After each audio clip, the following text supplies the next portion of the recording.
उनकी कहानी के जरिए धन के स्वभाव को समझना है कि ये कैसे बनता है, कैसे बिगड़ता है और इसे संभालने की जिम्मेदारी असल में किसकी है। तो चलिए शुरू करते हैं कुबेर की पहचान से। क्या कभी ये सोचा है कि जहाँ ज्यादातर हिंदू देवी देवताओं के वाहन मतलब शक्तिशाली जानवर या बहुत खूबसूरत पक्षी हैं, जैसे दुर्गा का शेर, विष्णु का गरुड़, वहीं धन के देवता कुबेर, उनकी सवारी एक इंसान क्यों है? ये सवाल ही मतलब पूरी कहानी की चाबी है। ये सिर्फ एक अजीब सी बात नहीं है, बल्कि धन, शक्ति और इंसानियत के रिश्ते पर एक बहुत गहरी टिप्पणी है। बिल्कुल, और आज हम इसी दिलचस्प पहेली को सुलझाएंगे। हमारे पास पुराणों की कथाएं हैं, रामायण और महाभारत के कुछ हिस्से हैं, वास्तुशास्त्र के नियम भी हैं। हाँ, और प्राचीन भारत की यक्ष पूजा पर कुछ शोध भी है। इन सबको मिलाकर हम सिर्फ ये नहीं जानेंगे कि कुबेर कौन है, बल्कि ये समझने की कोशिश करेंगे कि उनकी कहानी हमें आज की दुनिया में पैसे और जिम्मेदारी के बारे में क्या सिखाती है। हमारा मकसद कुबेर को सिर्फ एक खजांची या एक अमीर देवता की तरह देखना नहीं है। हाँ, उससे कहीं ज्यादा है वो। बिल्कुल, उनकी कहानी के जरिए धन के स्वभाव को समझना है कि ये कैसे बनता है, कैसे बिगड़ता है और इसे संभालने की जिम्मेदारी असल में किसकी है। तो चलिए शुरू करते हैं कुबेर की पहचान से। उन्हें कई उपाधियां दी गई हैं, यक्षों का राजा, उत्तर दिशा के संरक्षक यानी दिक्पाल, और देवताओं के कह सकते हैं चीफ फाइनेंशियल ऑफिसर यानी कोषाध्यक्ष। हाँ, और उनका जो चित्रण मिलता है ग्रंथों में, वो भी उनके काम से बहुत जुड़ा हुआ है। उन्हें अक्सर एक मोटे शरीर, कीमती गहनों से लदे हुए दिखाया जाता है, और हाथ में एक धन का पात्र या थैली भी होती है। बिल्कुल, ये सीधी सीधी समृद्धि और ऐश्वर्य की निशानी है। लेकिन कुछ बात के पुराणों में उनका हुलिया थोड़ा अजीब बताया गया है, जैसे उनके 3 पैर हैं, सिर्फ 8 दांत और एक आंख पीली है। ये किसी देवता का टिपिकल लुक तो नहीं लगता? नहीं, बिल्कुल नहीं। और ये जो अजीब हुलिया है, ये भी उनकी कहानी का ही एक हिस्सा है। अच्छा। और पार्वती को बड़े भक्ति भाव से देखा, लेकिन पार्वती के तेज, उनकी शक्ति, हाँ, उसके कारण उनकी एक आंख जल के पीली पड़ गई। अच्छा, तो उनके शरीर में जो ये कमी दिखती है वो असल में एक डिवाइन इंसिडेंट की वजह से है। जी, इसी वजह से शायद उन्हें एकाक्षी पिंगल भी कहते हैं। एकाक्षी पिंगल यानी एक पीली आंख वाला। बिल्कुल, ये दिखाता है कि वो इतने शक्तिशाली देवताओं के बीच रहते थे कि उनकी ऊर्जा का असर कुबेर पर भी पड़ा। लेकिन इससे भी ज्यादा हैरान करने वाली बात तो ये है कि कुबेर हमेशा से ऐसे देवता नहीं थे। ओह, स्कंद पुराण कहता है कि अपने पिछले जन्म में वे गुणनिधि नाम के एक चोर थे। एक चोर से देवताओं का खजांची बनना, ये तो बहुत बड़ा प्रमोशन है। क्या कहानी है इसके पीछे? ये उनकी कहानी का सबसे बड़ा टर्निंग पॉइंट है, कह सकते हैं। गुणनिधि एक ब्राह्मण परिवार में पैदा हुए थे, लेकिन उन्हें बुरी आदतें लग गईं, खासकर चोरी की। इस वजह से उनके पिता ने उन्हें घर से निकाल दिया।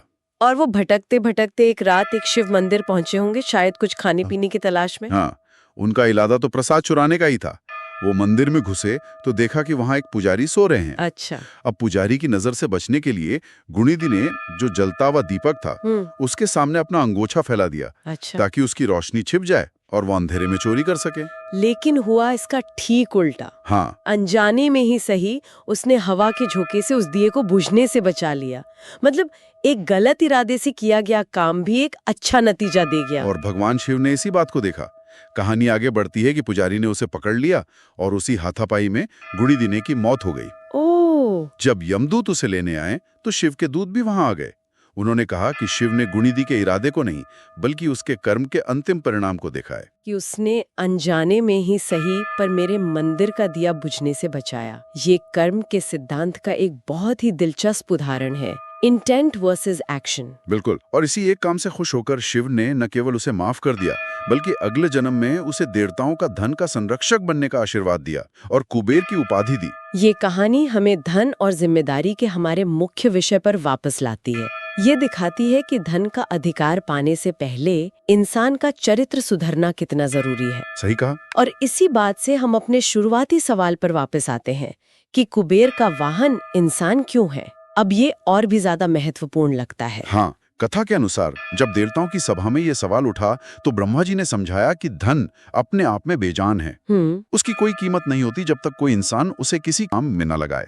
मतलब एक हीरा अगर रेगिस्तान में पड़ा हो तो पत्थर है, लेकिन एक बाजार में उसकी कीमत है। तो ये सिर्फ एक आध्यात्मिक सीख नहीं, ये तो एक इकोनॉमिक प्रिंसिपल भी है। Wealth is not the resource itself, but the human action that gives it value. इंसान ही धन को बनाता है, खर्च करता है और उसकी दिशा तय करता है। इसीलिए कुबेर के वाहन के रूप में एक इंसान को चुनना सबसे सही था। ये हमें हर पल याद दिलाता है कि धन का अधिकार मनुष्य को मिला है और उसका सही इस्तेमाल करना भी उसी की जिम्मेदारी है। मतलब धन अगर धर्म और विवेक से इस्तेमाल हो तो समृद्धि लाता है, वरना विनाश। लेकिन ये तर्क थोड़ा अजीब नहीं लगता? मेरा मतलब है, धन का इस्तेमाल तो जानवर भी करते हैं, जैसे मधुमक्खी शहद जमा करती है या चींटी खाना, तो फिर इंसान ही क्यों? क्या इसका कोई और गहरा सामाजिक मतलब हो सकता है? बहुत अच्छा सवाल है। इसका गहरा मतलब ये है कि सिर्फ इंसान ही है जो धन का इस्तेमाल मूल्यों के आधार पर कर सकता है। दान, धर्म, कला, विज्ञान। अच्छा।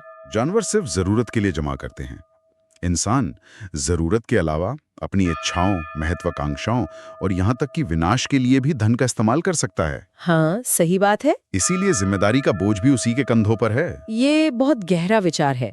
और जिम्मेदारी की बात करें तो कुबेर की कहानी उनके सौतेले भाई रावण के बिना तो अधूरी है। बिल्कुल। ये धन और शक्ति के अहंकार में गलत इस्तेमाल का सबसे बड़ा उदाहरण है। हाँ, ये क्लासिक पारिवारिक टकराव है।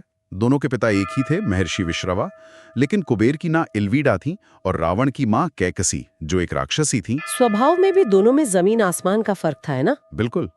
कुबेर शांत और कर्तव्यनिष्ठ थे, जबकि रावण बहुत ज्यादा महत्वाकांक्षी और आक्रामक था। एक मिनट, ज्यादातर लोग तो यही मानते हैं कि सोने की लंका हमेशा से रावण की थी, तो फिर कुबेर का इससे क्या लेना देना था? ये कहानी कहाँ से शुरू हुई? ये एक बहुत बड़ा मिसकंसेप्शन है। असल में सोने की लंका के पहले मालिक कुबेर ही थे। अच्छा। उन्होंने कठोर तपस्या करके ब्रह्मा जी से इसे वरदान में पाया था।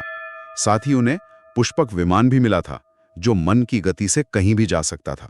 लेकिन रावण ने अपनी माँ के उकसाने पर और अपनी शक्ति के दम पर कुबेर से लंका छीन ली। हाँ, और पुष्पक विमान भी, दोनों छीन लिए। ये तो सरासर अन्याय हुआ। बिल्कुल। रावण ने कुबेर को लंका से निकाल दिया। इसके बाद कुबेर को हिमालय में कैलाश पर्वत के पास अलका या अलकापुरी नाम की अपनी नई नगरी बसानी पड़ी। हाँ, मैंने पढ़ा है। कालिदास ने अपने प्रसिद्ध काव्य मेघदूत में अलकापुरी की भव्यता का बहुत सुंदर वर्णन किया है। जी, ये कहानी हमें दिखाती है कि कैसे अहंकार और शक्ति का गलत इस्तेमाल धर्म और न्याय को कम से कम कुछ समय के लिए हरा सकता है। तो रावण ने कुबेर से उनकी नगरी और विमान तो छीन लिया, लेकिन क्या वो उनकी असली दौलत को हाथ लगा सका? यही इस कहानी का सबसे जरूरी हिस्सा है।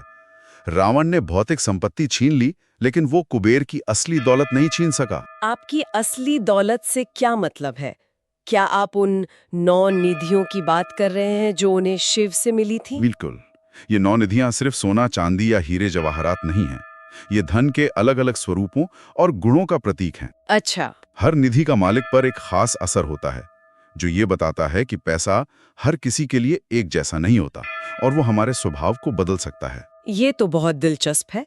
जैसे कौन-कौन सी निधियां हैं? जैसे पहली निधि है पद्म निधि। ये एक सात्विक निधि है।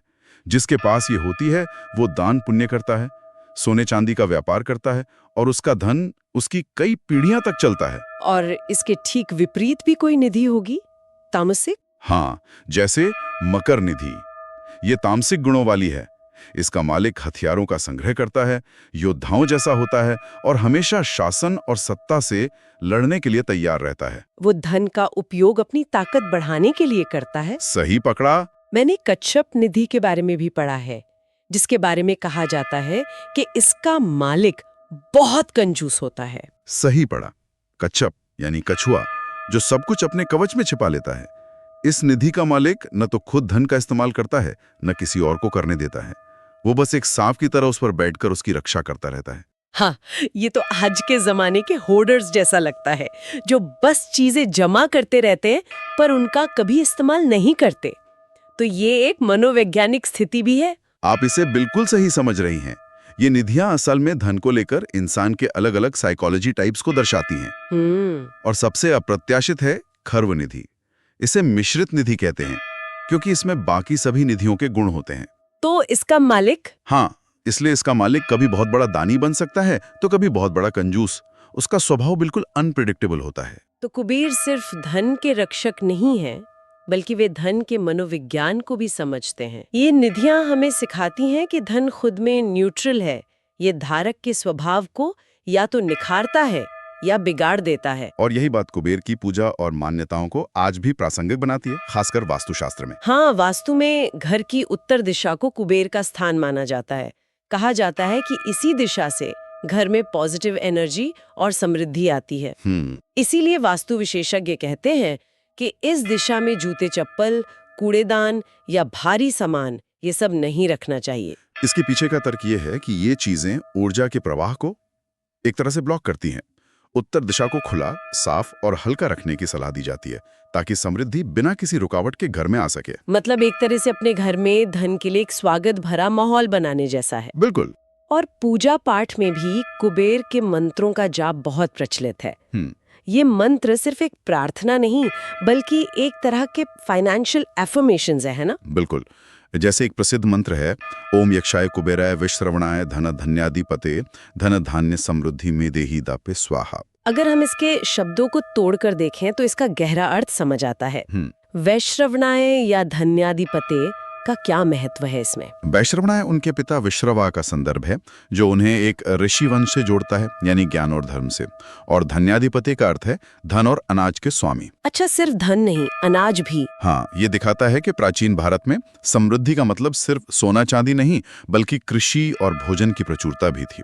यह मंत्र धन के एक होलिस्टिक व्यू को दर्शाता है। एक स्रोत में मैंने ये भी पढ़ा कि इस मंत्र का जाप करते समय दक्षिण दिशा की ओर मुंह करके बैठना चाहिए। ये थोड़ा अजीब लगता है क्योंकि कुबेर तो उत्तर के देवता हैं। इसका एक प्रतीकात्मक कारण है। जब आप दक्षिण की ओर मुंह करते हैं तो आपका सामना सीधे उत्तर दिशा से होता है, जहां कुबेर का वास माना गया है। अच्छा, तो आप सीधे उनसे प्रार्थना कर रहे हैं? हाँ, ये सिर्फ धन मांगने की लालसा नहीं बल्कि जीवन में स्थिरता और सकारात्मक ऊर्जा के प्रवाह को बनाए रखने का एक अनुशासन है, एक अनुष्ठान है। तो आज की इस पूरी चर्चा को अगर हम समेटें तो ये साफ है कि कुबेर देवताओं के खजांची से कहीं ज्यादा हैं। उनकी कहानी एक चोर के बदलाव से शुरू होती है जो हमें उम्मीद देती है। उनका वाहन यानी इंसान हमें धन के प्रति हमारी सबसे बड़ी जिम्मेदारी सिखाता है।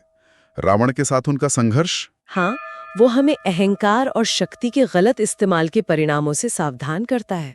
और उनकी 9 निधियां हमें ये समझाती हैं कि धन के भी अलग अलग रूप और स्वभाव होते हैं और ये हमारे अपने स्वभाव पर निर्भर करता है कि हम उसे कैसे इस्तेमाल करते हैं। सही कहा। और ये भी समझना जरूरी है कि कुबेर की पूजा असल में बहुत पुरानी यक्ष पूजा परंपरा का हिस्सा है। यक्ष सिर्फ धनी नहीं बल्कि स्वास्थ्य, लंबी उम्र और प्रकृति की उर्वरता से भी जुड़े हुए थे। वे एक तरह के लोक देवता थे।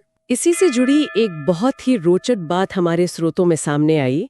कला इतिहासकारों का मानना है कि प्राचीन काल में यक्षों की जो विशाल और भारी भरकम मूर्तियां बनती थीं, बाद में बनी बोधिसत्व और विष्णु की शुरुआती मूर्तियों की प्रेरणा शायद वहीं से आई। ये एक गहरा और सोचने पर मजबूर करने वाला विचार है। यह हमें सोचने पर मजबूर करता है कि कैसे एक लोक देवता जो भौतिक समृद्धि और धरती की ताकत का प्रतीक था, हाँ, उसकी छवि ने बाद में करुणा यानी बोधिसत्व और धर्म यानी विष्णु के सबसे बड़े प्रतीकों की कला को आकार दिया होगा। धन के देवता की कल्पना ने आस्था के विकास को किस तरह प्रेरित किया होगा, ये एक ऐसा सवाल है जिसके बारे में सोचते रहना चाहिए।